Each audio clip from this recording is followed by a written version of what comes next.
नमस्कार। इंजीनियरिंग विषयों में रुचि बनाने और विषय समझ को मजबूत बनाने के लिए शुरू किए गए श्रीदेवी क्लासेज यूट्यूब चैनल पर एक बार फिर आपका स्वागत है। हमारी प्लेलिस्ट इलेक्ट्रिकल मशीन डिजाइन में आज जानते हैं 3 फेज एसी आर्मेचर वाइंडिंग में जब सिंगल लेयर वाइंडिंग करते हैं तो अनबाइफरकेटेड प्रकार की वाइंडिंग, जिन्हें हम हाफ कोइल वाइंडिंग भी कहते हैं, वो किस तरह से डिजाइन की जाती है। आज एक चॉइस स्लॉट के लिए 4 पोल की वाइंडिंग को डिजाइन करना समझते हैं। शुरू करते हैं आज का लर्निंग वीडियो। इस वीडियो लेसन के नोट्स एक पीपीटी के रूप में डिस्क्रिप्शन में अवेलेबल है, जहां से इन्हें आप अपनी स्टडीज में इस्तेमाल कर सकते हैं। अगर आपको ये हमारा लर्निंग वर्क पसंद आए तो इसे लाइक भी कीजिएगा और अपने दोस्तों के साथ शेयर कीजिएगा। छोटी पावर स्मॉल साइज की इंडक्शन मोटरों की आर्मेचर कोर में स्लॉट का साइज छोटा होता है, तो ऐसे स्लॉट्स में अगर हम डबल लेयर वाइंडिंग यूज करते हैं और 2 लेयर्स के बीच में इंटर लेयर सेपरेशन का इंसुलेशन कोई स्पेस ऑक्यूपाई करता है तो स्लॉट में कंडक्टर की इफेक्टिव एरिया कम हो जाती है। तो छोटी मशीनों में जिनका स्लॉट छोटा है हम लोग सिंगल लेयर वाइंडिंग का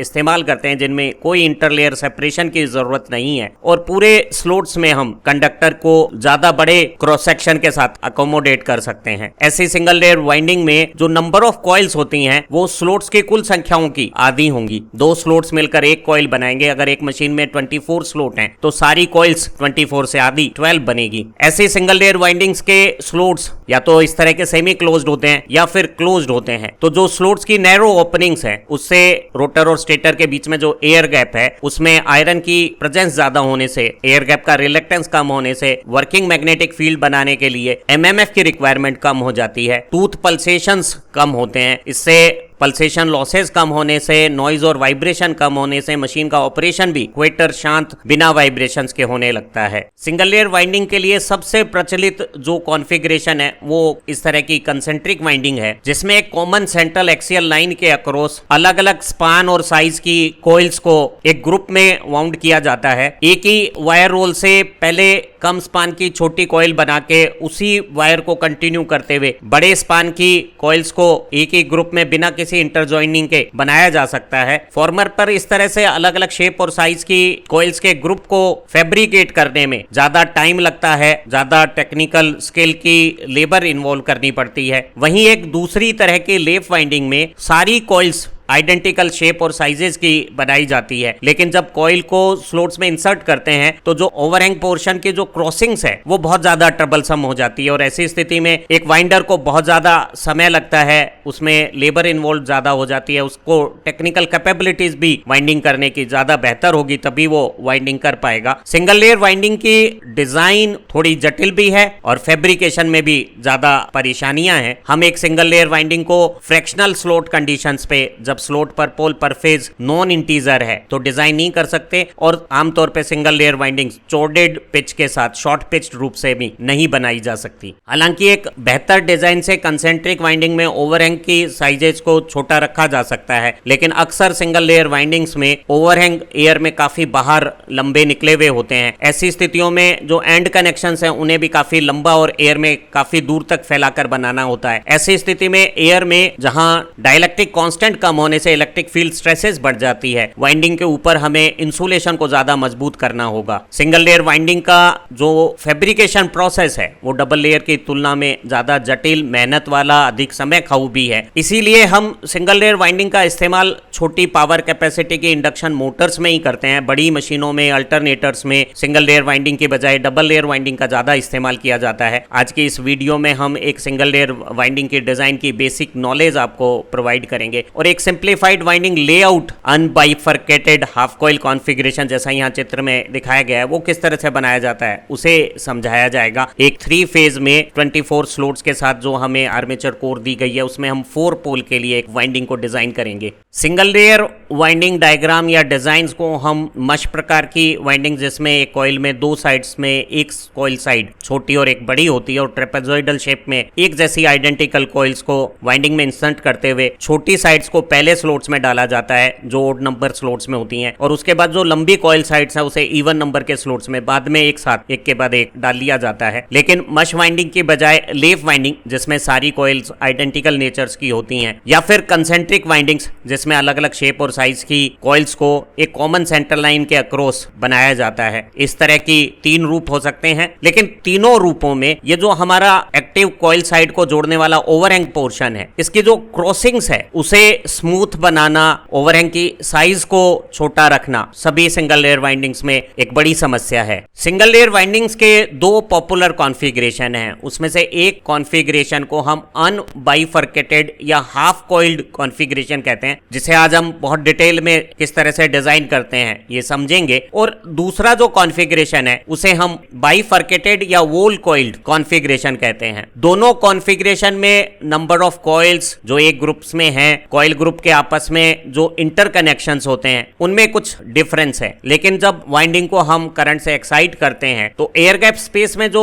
मैग्नेटोमोटिव फोर्स एमएमएफ डिस्ट्रीब्यूशन बनता है वो दोनों तरह की कॉन्फ़िगरेशन का आइडेंटिकल बनता है। इसलिए कोई भी मशीन के लिए हम दोनों में से अनबाइफरकेटेड और बाइफरकेटेड प्रकार की वाइंडिंग को डिजाइन कर सकते हैं और एक जैसी परफॉर्मेंस प्राप्त कर सकते हैं। अधिकांश सिंगल फेज मोटरों में और छोटे पावर साइज की 3 फेज इंडक्शन मोटरों में जो सिंगल लेयर वाइंडिंग का सबसे प्रचलित रूप है वो कंसेंट्रिक वाइंडिंग रूप है। अलग अलग स्पान और साइज की जो कॉइलें एक कॉइल ग्रुप में होती है उन सब की जो सेंटर लाइन है वो एक कॉइल ग्रुप के लिए कॉमन होती है। सबसे छोटी कॉइल के स्पान से जो नेक्स्ट कॉइल होगी वो एक कॉइल साइड को एक स्लॉट लेफ्ट और दूसरी कॉइल साइड को राइट में रखेगी और देखेंगे हम कि दोनों की सेंटर लाइन एक बार फिर वही पहले जैसी कॉमन हो जाती है। स्लोट्स के रूप में कॉइल पिच या स्लोट पर पोल पर फेज का मान एक कंसेंट्रिक वाइंडिंग डिजाइन के लिए जरूरी है कि वो इवन रहे। तो चाहे दोनों कॉइल्स ओड नंबर के स्लोट्स में है या इवन नंबर के स्लोट्स में, अगर आप इनका एवरेज देखेंगे तो वो एक इवन नंबर आ जाएगा और इस तरह से कंसेंट्रिक वाइंडिंग की डिजाइन आज हम समझेंगे हो जाती है। आमतौर पर जब हम कंसेंट्रिक वाइंडिंग बनाते हैं तो कंसेंट्रिक वाइंडिंग का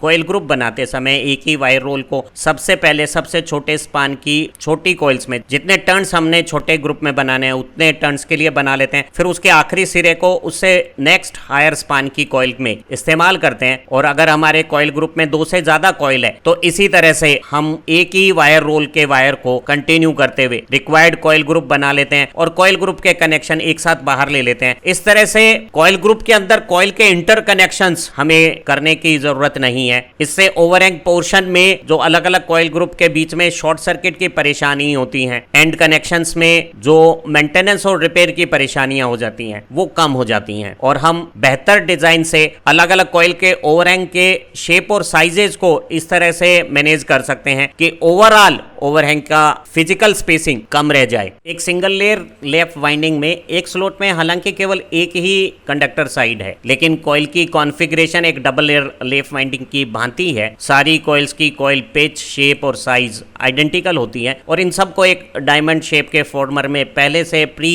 फैब्रिकेट किया जा सकता है। लेकिन एक कंसेंट्रिक वाइंडिंग की कंपैरिजन में लैप वाइंडिंग को जो कंडक्टर साइड्स हैं उन्हें स्लॉट्स में इंसर्ट करते समय ज्यादा समय लगता है, ज्यादा मेहनत लगती है और जो वाइंडर है उसकी जो वाइंडिंग स्किल्स हैं वो भी ज्यादा बेहतर होनी जरूरी है। तो हमें कॉइल के प्री फैब्रिकेशन के तो कुछ एडवांटेज हैं लैप वाइंडिंग में, लेकिन कॉइल को इंसर्ट करने में वाइंडर की skill requirement, labour cost lap winding में डेफिनेटली कंसेंट्रिक वाइंडिंग की कंपैरिजन में ज्यादा है। और लैप वाइंडिंग में ओवरहैंग के ये जो क्रॉसिंग्स हैं ये भी उतनी स्मूथ नहीं है जितनी कि हम अच्छी डिजाइन में कंसेंट्रिक वाइंडिंग में कर लेते हैं। अगर हम लैप और कंसेंट्रिक दोनों का कंपेरिजन करें तो हम समझ सकते हैं कि लैप वाइंडिंग में कॉइल की एक जैसी शेप, साइज होने का, एक साथ उन्हें फैब्रिकेट कर लेने का एडवांटेज है, लेकिन कॉइल के इंसर्शन करना और ओवरहैंग की क्रॉसिंग्स डेफिनेटली कंसेंट्रिक वाइंडिंग में ज्यादा बेहतर है। तो कुछ वाइंडिंग शॉप्स हैं वो कंसेंट्रिक वाइंडिंग का ज्यादा इस्तेमाल करती हैं और कुछ लोग लैप प्रकार में भी सिंगल लेयर वाइंडिंग्स बनाते हैं। एक जैसे स्लॉट कॉम्बिनेशंस में लैप वाइंडिंग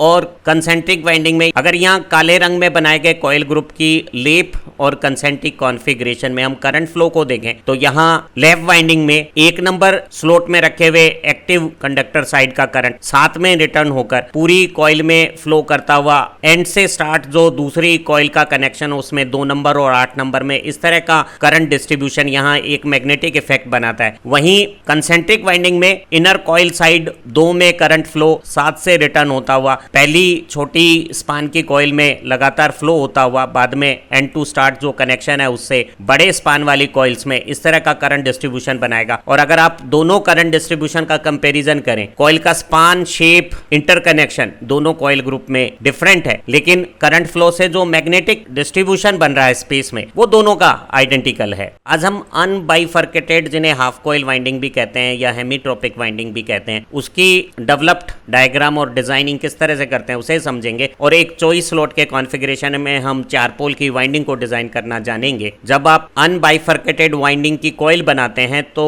कॉइल की 2 एक्टिव साइड्स 2 अलग अलग पोल इफेक्ट के नीचे आती हैं। एक अनबाइफर्केटेड वाइंडिंग का एक कॉइल ग्रुप जब करंट से एक्साइट किया जाता है तो वो 2 मैग्नेटिक पोल को जनरेट कर देगा। हमारे चॉइस स्लॉट की इस वाइंडिंग में 4 पोल के लिए जब हम डिजाइन करेंगे तो हमें 4 पोल बनाने के लिए सिर्फ 2 कॉइल ग्रुप पर फेज यहां जरूरत रहेगी। जैसे रेड के 2 फेज ग्रुप, येलो को हमने ग्रीन कलर से शो किया हुआ है और इस ग्रीन के आधे सेक्शन का दूसरा आधा पार्ट यहाँ है। इसी तरह से ब्लू के भी ये 2 कॉइल ग्रुप हमें इस्तेमाल करने होंगे। और जब हम कॉइल ग्रुप को कंसेंट्रिक वाइंडिंग में इस तरह से डिजाइन करते हैं कि अल्टरनेट कॉइल ग्रुप में एक कॉइल ग्रुप बड़ी कॉइल स्पान का और एक छोटी कॉइल स्पान का हो, तो ओवरहैंग की क्रॉसिंग है वो बहुत ज्यादा स्मूथ हो जाती है। और ये सुविधा तभी हमें प्राप्त हो पाएगी जब हमारे नंबर ऑफ पोल्स 4 के मल्टीपल हों और नंबर ऑफ कॉइल ग्रुप्स 2 के मल्टीपल इवन नंबर्स में हों। जब हम 3 फेज की सिंगल लेयर कंसेंट्रिक टाइप की अनबाइफर्केटेड वाइंडिंग 4 पोल के लिए डिजाइन करते हैं चॉइस स्लॉट में, तो स्लॉट पर पोल पर फेज 3 फेज में 4 पोल पी की जगह 4 रखने पे और स्लॉट चॉइस रखने पे कैलकुलेशन से 2 वैल्यू आती है। तो हर कॉइल ग्रुप में हमें 2 कॉइल्स के साथ डिजाइनिंग करनी होगी। पर पोल नंबर ऑफ स्लॉट्स की हम कैलकुलेशन कर सकते हैं। स्लॉट पर पोल से हमारी कॉइल पिच प्राप्त हो जाएगी और single layer winding full pitch होती है तो हमें 6 स्लॉट पिच के साथ वाइंडिंग को डिजाइन करना है। हम स्लॉट एंगल की भी कैलकुलेशन कर सकते हैं। एक पोल का इलेक्ट्रिकल एंगल 180 डिग्री होता है, पी पोल का इलेक्ट्रिकल एंगल पी टाइम्स 180 हो गया है। और टोटल स्लॉट चॉइस का अगर मैं डिवीजन करता हूं तो पर स्लॉट 30 डिग्री एंगल मुझे बता रहा है कि अगर मैं एक कॉइल ग्रुप में 2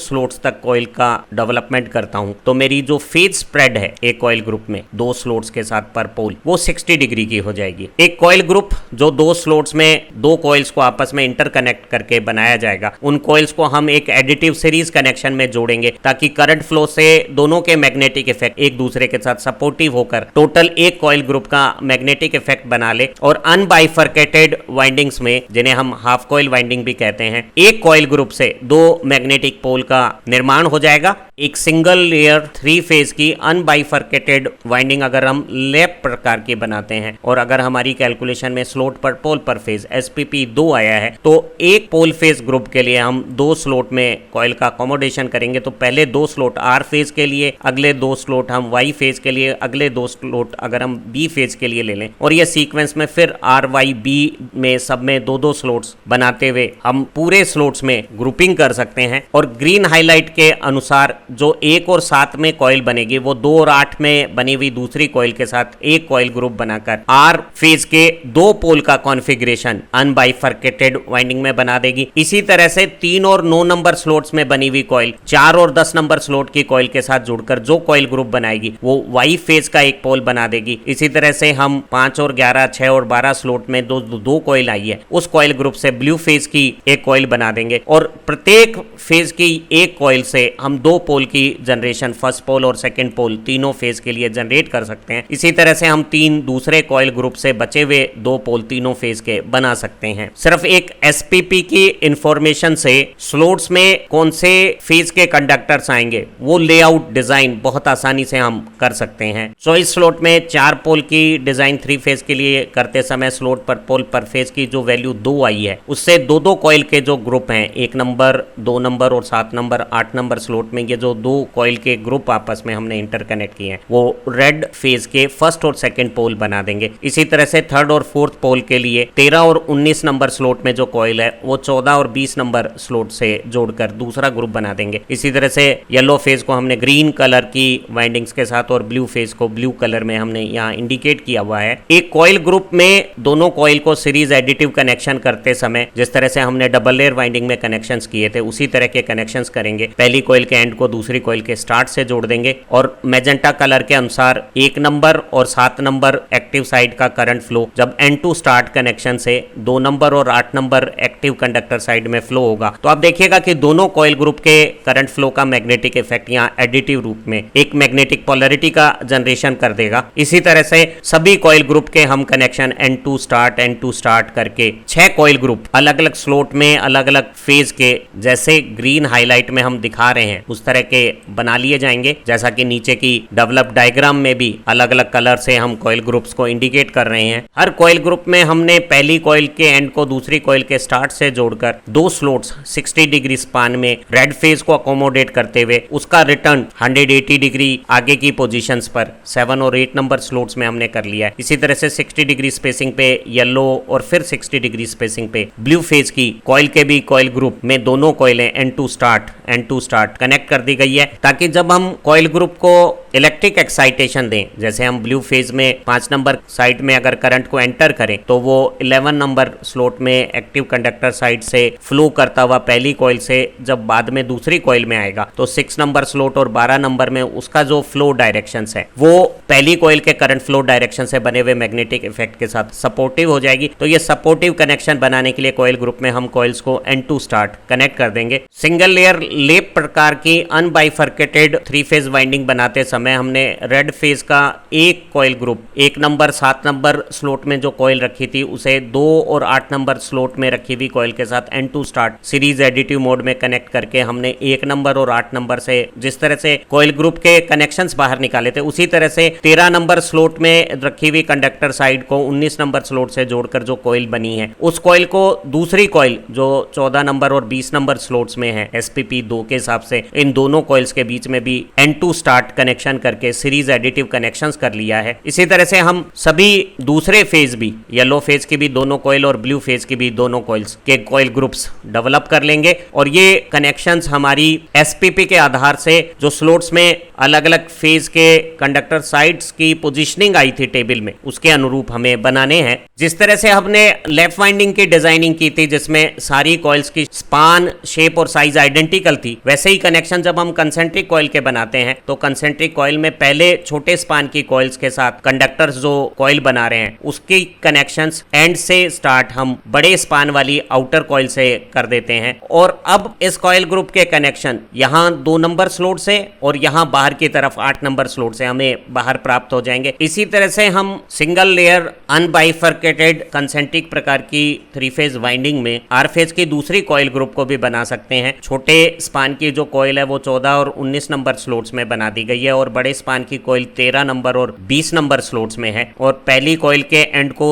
दूसरी कॉइल के स्टार्ट से जोड़कर दोनों कॉइल ग्रुप को हम सीरीज एडिटिव मोड में लेकर यहाँ 14 नंबर से और यहाँ 20 नंबर से कनेक्शंस बाहर इंटर कॉइल ग्रुप कनेक्शंस के लिए अवेलेबल हो जाएंगे। और एक अनबाइफर्केटेड वाइंडिंग में जब हम कॉइल के ग्रुप्स को आपस में इंटरकनेक्ट करते हैं तो हमारा कनेक्शन डबल लेयर से डिफरेंट, वहां हम एंड टू एंड और स्टार्ट टू स्टार्ट कनेक्शन करते थे, यहाँ हमें connection end to start additive mode में करना है ताकि 2 कॉइल ग्रुप से हमें 4 पोल की फॉर्मेशंस प्राप्त हो जाए। लेकिन कंसेंट्रिक वाइंडिंग में जो सबसे बड़ा एडवांटेज था वो ओवरहैंग के साइजेस को रिड्यूस करना था। अगर हम सारी कॉइल की ओरिएंटेशन एक ही डायरेक्शन में रखते हैं जैसे कि यहाँ दिखाया हुआ है और ये पैटर्न बिल्कुल लेफ्ट वाइंडिंग की जैसा ही दिख रहा है तो यहाँ ओवरहैंग की क्रॉसिंग बहुत ज्यादा कॉम्प्लिकेटेड हो गई है। अगर मैं वाई फेज की इस कॉइल ग्रुप की ओरिएंटेशन को रिवर्ट कर देता हूँ, 3 नंबर और 4 नंबर स्लॉट में जो मेरी एक्टिव कंडक्टर साइड्स हैं उन्हें कॉइल बनाते समय 21 और 22 से कनेक्ट करूं और 9 और 10 नंबर स्लॉट की कॉइल साइड्स को 15 और 16 नंबर की कॉइल साइड से कनेक्ट करूं तो मैं पाता हूं कि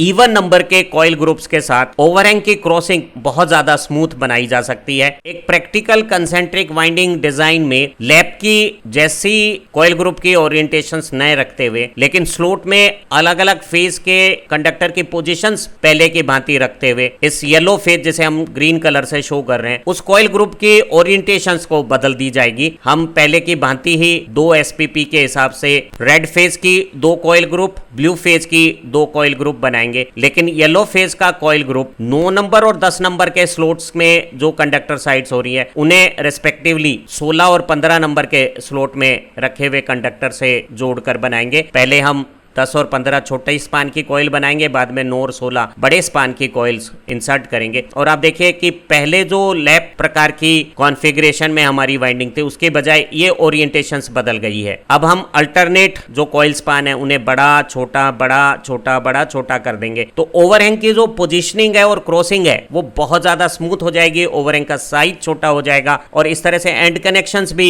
उतने लेंथी नहीं रहेंगे और कॉइल को इंसर्ट करना बहुत ज्यादा कन्वीनियंट हो जाएगा। तो प्रैक्टिकली इस तरह का कॉन्फ़िगरेशन हम इस्तेमाल करते हैं। 3 फेज की सिंगल लेयर में कंसेंट्रिक प्रकार की अनबाइफर्केटेड वाइंडिंग बनाते समय हमने 2 नंबर स्लॉट की कंडक्टर साइड को 7 नंबर स्लॉट से जोड़ते हुए एक छोटे स्पान की कॉइल बनाई है और सेम सेंटर लाइन के साथ 1 नंबर स्लॉट के कंडक्टर और 8 नंबर स्लॉट के कंडक्टर को जोड़कर जो बड़े स्पान की कॉइल्स बनी है उन दोनों में एंड टू स्टार्ट कनेक्शन करके सीरीज एडिटिव फीचर बना दी है और इस कॉइल के 2 कनेक्शन 2 नंबर स्लॉट से और 8 नंबर स्लॉट से हमें प्राप्त हो गए। और आर फेज के जो दूसरी कॉइल्स हैं वो इसी तरह से छोटे स्पान की 14 नंबर स्लॉट और 19 नंबर स्लॉट में रखी हुई कंडक्टर को जोड़कर और बड़े स्पान की 13 नंबर स्लॉट और 20 नंबर स्लॉट में रखे हुए कंडक्टर साइड्स को जोड़कर बना दी गई है। और दोनों कॉइल्स में एंड टू स्टार्ट एक सीरीज एडिटिव कनेक्शन करके इनके जो एंड कनेक्शंस हैं वो यहाँ इनर कॉइल छोटे स्पान का जो स्टार्ट है वो 14 नंबर स्लॉट से और बाद में जो बड़ी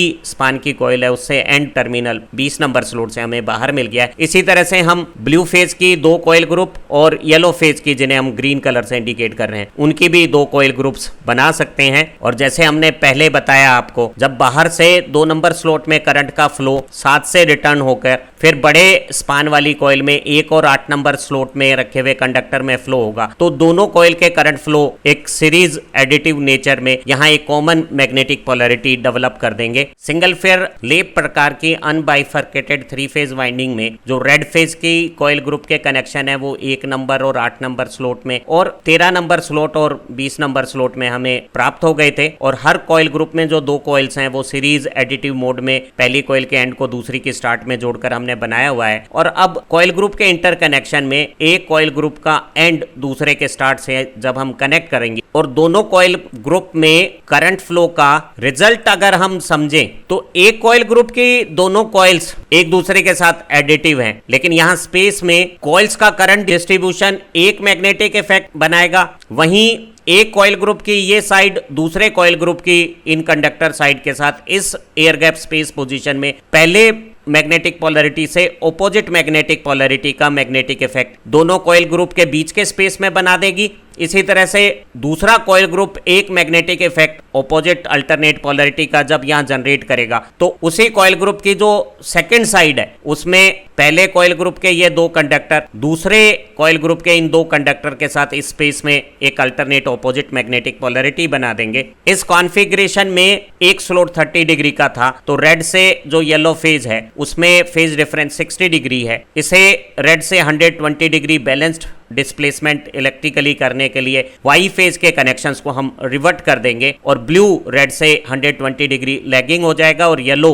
रेड से 120 डिग्री लीडिंग हो जाएगा। तो यहाँ ये इन इंटरकनेक्शन के साथ yellow red blue phase sequence के साथ एक 120 डिग्री इलेक्ट्रिकल डिस्प्लेसमेंट की बैलेंस्ड 3 फेज वाइंडिंग 4 पोल के लिए तीनों फेज की जनरेट हो जाएगी। अगर कॉइल ग्रुप में कंसेंट्रिक कॉइल्स बनाते हुए उनकी ओरिएंटेशन को एक लेफ्ट वाइंडिंग की जैसे ही रखते और इस तरह का कॉन्फ़िगरेशन रखते तो यहाँ कॉइल ग्रुप के इंटरकनेक्शन लेफ्ट वाइंडिंग की भांति ही किए जा सकते थे, लेकिन हमने ओवरहैंग की क्रॉसिंग को स्मूथ रखने के लिए येलो फेज जिसे ग्रीन कलर से शो किया हुआ है उसे हमने रिवर्ट कर दिया है और जो कॉइल ग्रुप्स हैं उनके स्लॉट लोकेशन तो वही 3, 4, 9, 10, 15, 16, 21 और 22 स्लॉट्स रहे, लेकिन कॉइल ग्रुप अब 9 नंबर और 10 नंबर स्लॉट्स के कंडक्टर का 15 और 16 नंबर के स्लॉट्स में रखे हुए कंडक्टर के साथ है और 21 और 22 नंबर स्लॉट के कंडक्टर का 3 और 4 नंबर के स्लॉट्स में रखे हुए कंडक्टर के साथ कॉइल ग्रुप का कनेक्शन है। क्योंकि ग्रीन कलर की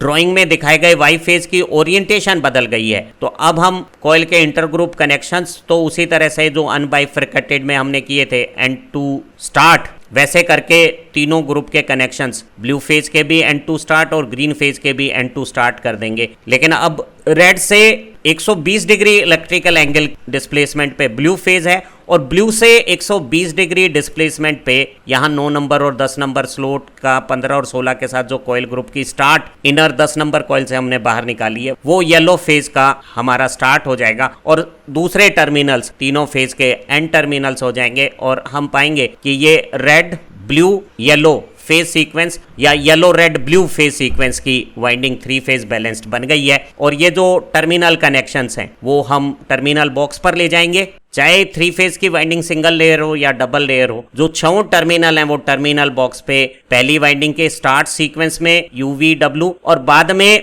जो एंड टर्मिनल्स हैं वो W का पहले, फिर U का और फिर V का, इस तरह से आते हैं। और अगर हम इन्हें हॉरिजॉन्टली आपस में कनेक्ट करके दूसरे 3 टर्मिनल्स को सप्लाई कनेक्शन देते हैं तो वाइंडिंग सप्लाई से स्टार कनेक्टेड आ जाती है। और अगर हम इन टर्मिनल्स पे वर्टिकल स्ट्रिप्स के कनेक्शंस बनाते हैं तो हम पाते हैं कि एक वाइंडिंग का एंड दूसरे के स्टार्ट से जुड़ रहा है। इसी तरह से एंड टू स्टार्ट एक क्लोज मैश्ड डेल्टा बना लेती है। और ये जो कॉमन टर्मिनल है वो जब सप्लाई से कनेक्ट किए जाते हैं तो वाइंडिंग का कनेक्शन डेल्टा कनेक्ट हो जाता है। आमतौर पे जब हम 3 फेज मशीन का इस्तेमाल करते हैं तो एक स्टार्टर मोटर को स्टार्ट करते समय इस तरह का कनेक्शन कॉन्फ़िगरेशन बना के सप्लाई को मोटर की स्टार कनेक्टेड वाइंडिंग को देता है। और जब मोटर 80% स्पीड प्राप्त कर लेती है तो ये कनेक्शन स्टार्टर में डेल्टा फॉर्मेशंस में आ जाते हैं और फुल लाइन वोल्टेज फेज के अक्रॉस आके वाइंडिंग में पर टर्न ज्यादा वोल्टेज से एयर गैप स्पेस में ज्यादा वर्किंग फ्लक्स बना के मोटर का फुल टॉर्क कैपेबिलिटीज जनरेट कर लेती है। और डेल्टा कनेक्शन में फेज करंट से लाइन करंट √3 गुना ज्यादा होता है। तो हमारी मोटर का लाइन करंट के हिसाब से पावर फुल स्टार की कंपैरिजन में 3 गुना डेल्टा कनेक्शन में बनने लगती है। आशा है आज की इस खूबसूरत वीडियो से सिंगल लेयर अनबाइफरकेटेड वाइंडिंग एक 3 फेज AC आर्मेचर में किस तरह से डिजाइन की जाती है वो आपको अच्छी तरह से समझ में आ गई होगी। इसी प्लेलिस्ट की दूसरी वीडियो से आप bifurcated winding 3 phase double layer windings को भी समझ सकते हैं। और हमारी दूसरी प्लेलिस्ट आपकी इलेक्ट्रिकल इंजीनियरिंग समझ को अच्छा कर सकती है। आप हमारी वीडियो और दूसरी वीडियो से अच्छा पढ़ें, तरक्की करें। Have nice time. फिर मिलेंगे एक खूबसूरत वीडियो के साथ।